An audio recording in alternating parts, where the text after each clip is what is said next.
Saudara Wakil Menteri Hukum dan HAM, Edward Omar Syarif Hierye atau Edi Hierye, resmi ditetapkan sebagai tersangka oleh KPK. Edi Hierye menjadi tersangka terkait kasus dugaan suap dan gratifikasi. Komisi Pemberantasan Korupsi KPK menetapkan Wakil Menteri Hukum dan HAM Edward Omar Syarif Hierye alias Edi Hierye sebagai tersangka kasus dugaan suap dan gratifikasi. KPK juga menetapkan tersangka lain dalam penyidikan kasus dugaan korupsi tersebut yang terdiri dari 3 penerima dan 1 pihak pemberi. Kemudian pada penetapan tersangka Wamenkumham, benar itu sudah kami tanda tangani sekitar 2 minggu yang lalu Pak Syaf ya sekitar 2 minggu yang lalu dengan 4 orang tersangka ya dari pihak penerima 3 pemberi 1 itu clear ya.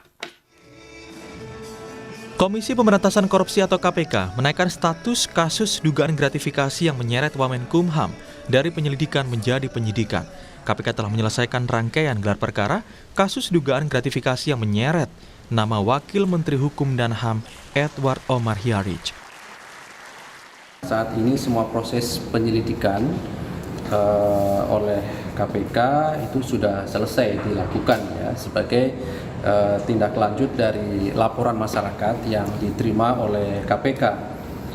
Namun demikian teman-teman juga pasti sudah tahu kebijakan di KPK bahwa semua perkara kami perlakukan sama gitu ya. Artinya apa? Bahwa kami akan publikasikan dan kami akan umumkan pihak-pihak yang ditetapkan sebagai tersangka dalam proses penyidikan adalah ketika proses penyidikan itu cukup. Edi merupakan guru besar hukum pidana Universitas Gadjah Mada UGM, dikenal sebagai spesialis saksi ahli. Edi melakoni profesi sampingan saksi ahli sejak 2006. Ia berhenti setelah ditunjuk menjadi Wakil Menteri Kemenkumham pada tahun 2020.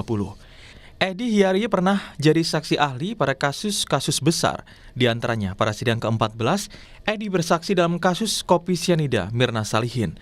Dalam kesaksiannya, majelis hakim tidak ragu menjatuhkan hukuman kepada terduga pelaku meski motif pembunuhan belum terungkap. Setahun berselang setelah kasus kopi sianida, Edi menjadi saksi ahli kasus penistaan agama Basuki Cahayapurnama alias Ahok. Edi membela Ahok yang dianggap menistakan agama Islam dalam kunjungan kampanyenya ke Pulau Seribu. Edi juga menjadi salah satu saksi ahli sidang sengketa pemilihan presiden 2019 antara pasangan Jokowi Ma'ruf dan Prabowo Sandiaga. Sebagai saksi ahli, Edi membela Jokowi. Kasus besar pertama yang dijajaki Edi sebagai saksi ahli adalah proyek Hambalang. Kasus itu melibatkan Ketua Umum Partai Demokrat Anas Urbaningrum. Tim Liputan, Kompas TV.